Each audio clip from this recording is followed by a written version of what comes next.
thank you for tuning in to Mommy Monday. So I mentioned last week when I did Jacob's 7-month update that I wanted to share a postpartum update. And so if you don't like TMI videos, this video is not for you because I'm gonna get real TMI on you guys. So I would like to just begin with the whole postpartum healing from the very beginning. So I got a second C-section. It was recommended from my doctor to do that, and I'm really glad that I did decide to do a second C-section because the first was an emergency. The second one, I went into labor like a couple of days before the scheduled C-section, but I couldn't dilate, and so they sent me home, but I was getting contractions every single day. They were painful, and the doctor was like, just take Tylenol. So I did that all the way up until April 27th, the day my C-section was scheduled. And then I had Jacob. The whole situation with giving birth to Jacob, I mentioned it in my my birth story, but I hemorrhaged.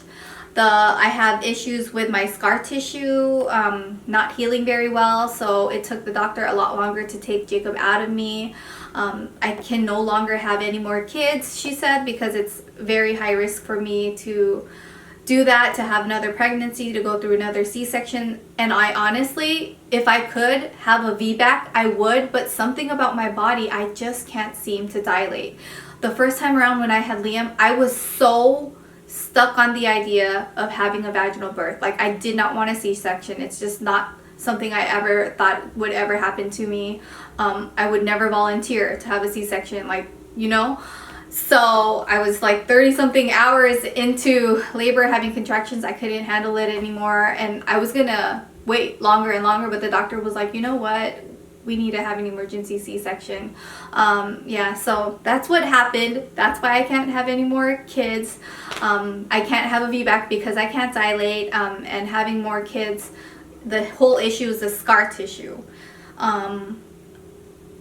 I don't know, I feel like I could risk it, but at the same time, Justin and I, we talked about it for the longest time, and we decided we shouldn't have any more kids. We really had our heart set on 3 kids, but we really can't just because of the risk. I'd rather be here taking care of my kids, being healthy, than risking my life for a 3rd baby. It's really that serious, even though it's not. I don't make it seem to be, but I did mention it in a video, in a vlog video where I get more into it. But we will not be having any more kids, and I think that's really hard. Oh, hold on, I've got hair. I'm not crying, you guys. I cried my eyes out about this whole decision already before, but I think it's hard for me because I so badly want a 3rd kid, but I really can't. It's not something that is a smart choice as far as taking care of my family. When I gave birth to Jacob, 7 days later, I believe it was 7 days.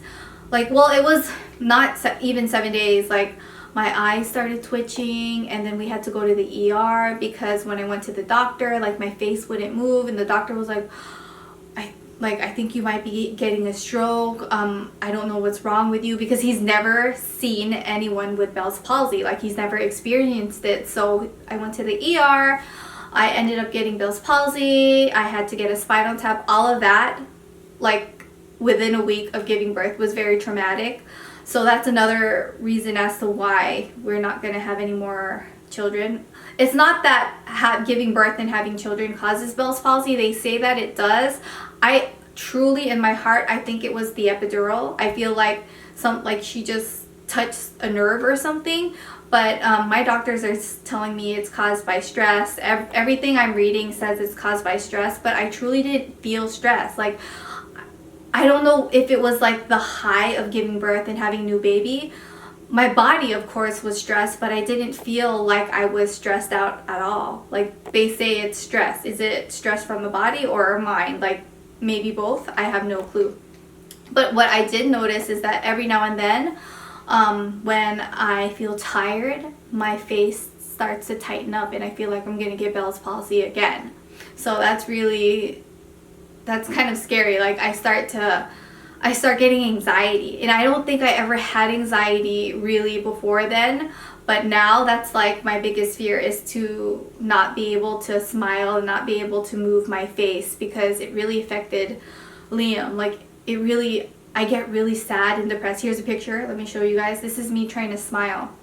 And this is, man, that picture just makes me want to cry so hard. Like, do you see how Liam's holding on to me? And I'm over here like, I just gave birth. I have Jacob inside my cardigan, and like Liam looks so incredibly sad. Like, whew, that was just such an emotional yet amazing part of my life, like amazing time of my life, because I just had Jacob, and like he pretty much completes our family, just, you know, just because we can't have any more. Let me go back to the whole postpartum. I feel like I'm all over the place, but if you guys have been watching me for like 8+ years, you guys know this is just how I am. So postpartum, I feel like even with Bell's palsy happening, I wasn't in pain. It was just my face was numb, you know, and the rest of my postpartum I felt went so well. Like I didn't have baby blues. I remember when I had Liam, I was crying nonstop for no reason. I felt like something was going on with my hormones, and it was completely normal. But with Jacob, I didn't have the baby blues. It was more like Bell's palsy happened and I didn't have time to worry about anything else, you know. I did get really scared a couple days after coming back home from the hospital, because I had like a huge blood clot, like, and I mean huge, like this big, and it was scary. It was like I had given birth to a baby blood clot. Like it was huge, and I was so scared. Like we called the nurse, we called, and she said that it was normal and everything's gonna be okay. And you know, I was okay. And TMI, here we go, you guys. If you guys are not ready for this, you guys might want to exit out. But after giving birth, it's happened twice. The bowel movements, your first bowel movement is so painful. It's like so painful. I got a hemorrhoid. No, not a, yeah, that's a hemorrhoid. I'm like, is it hemorrhaging? Hemorrhaging is what happened during. No, a hemorrhoid. I had to get some preparation H. I had to get like these special like wipes that had preparation H. Anything to numb it. Oh, anything to numb it. And then after that, you know, after a couple days, it got better. But definitely take the stool softeners your doctor prescribes you after giving birth, because that really helps. Even when you do take the stool softeners, sometimes that stuff, it doesn't work. Sometimes it just happens. Like, and I remember, I think it was the 6-week postpartum update, you know, when you go to your doctor and they check you and stuff.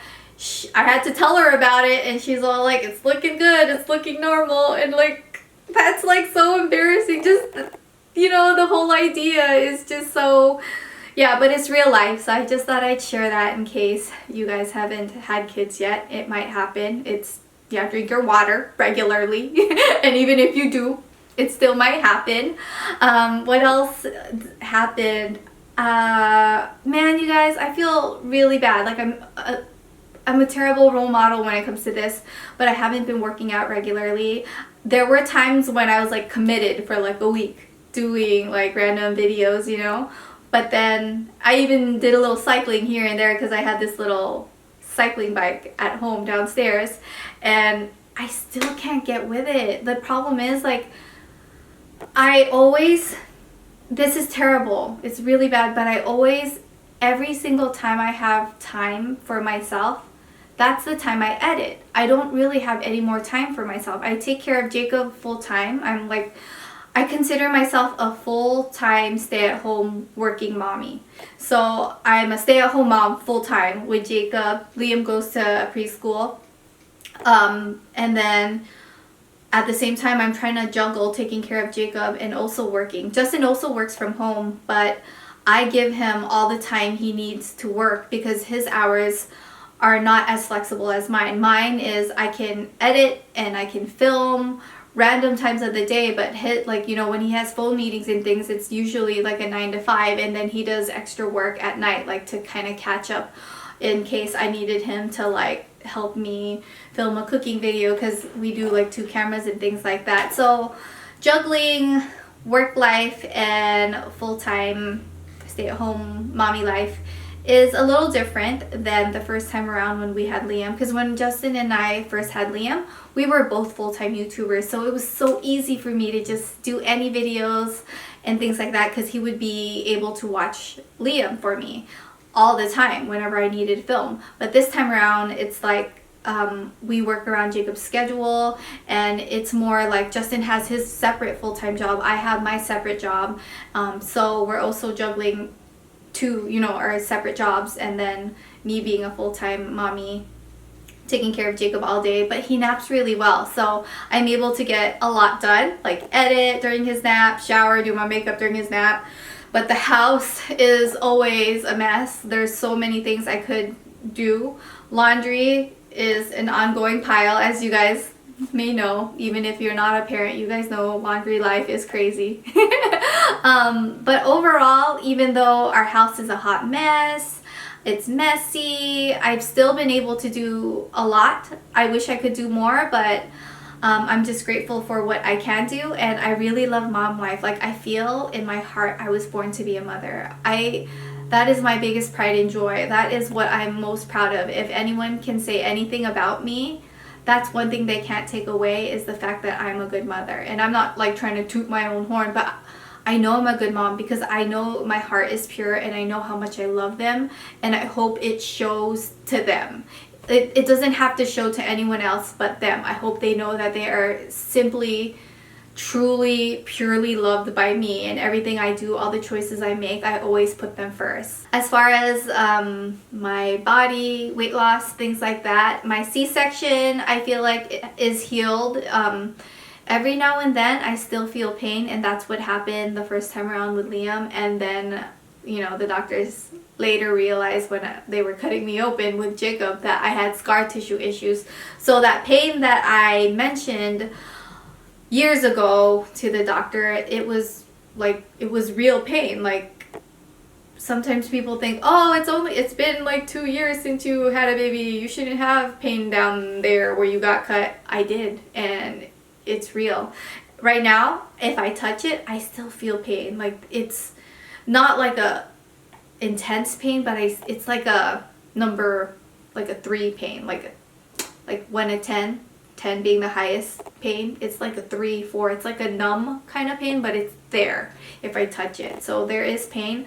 My belly, because I haven't been working out, y'all, my belly still sags. I'm not going to show you guys. And you know why I stopped showing like my stomach and stuff like that? People were taking screenshots, trying to make fun of me, trying to like degrade my body. But what you didn't realize is that's a woman who just had a kid. Yes, I have stretch marks. Yes, I have, a saggy belly, but that's because I have had kids. Yes, some people don't. Like, man, do you guys see these celebrities on Instagram posting their like 2-day postpartum body and it's perfect? It's like, really?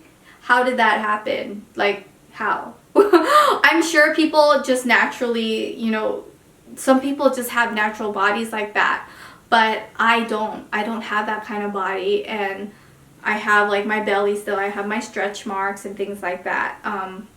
Some people, they snap back fast. I just don't.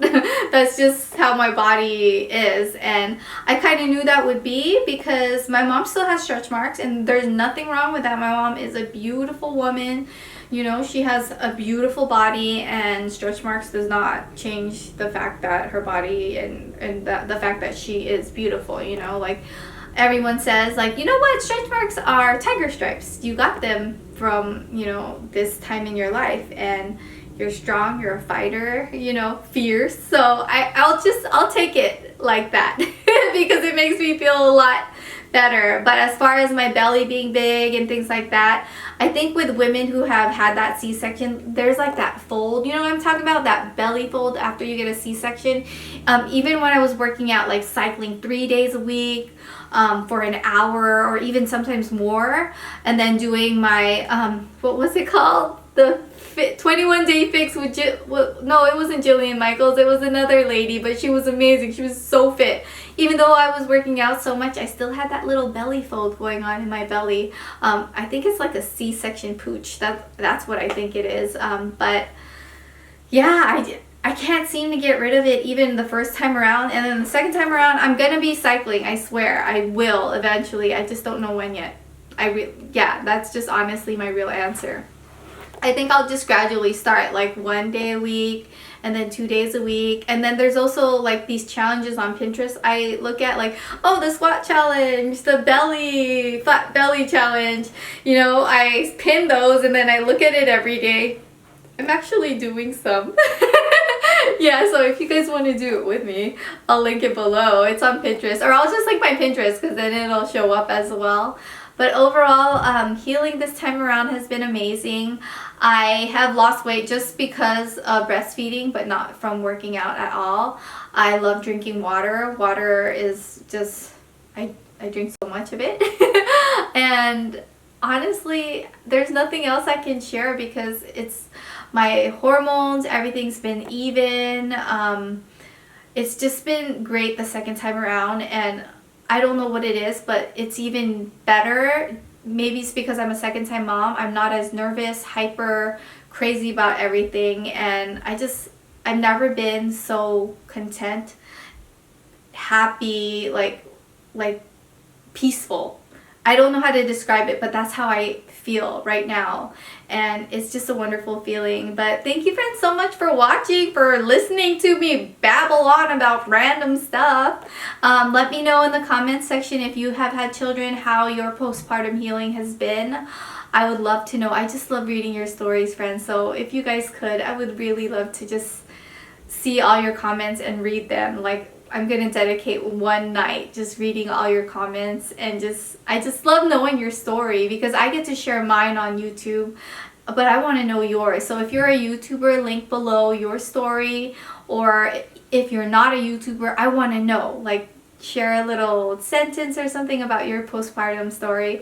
Anyhow friends, if you enjoyed this video, give it a thumbs up, please subscribe, and also I have a vlog channel, April Justin TV, if you want to check it out. And you guys know I love to eat, I love my baking. I have a cooking channel, Cook with April. I'll link those two down below, and I'll see you next time. Bye.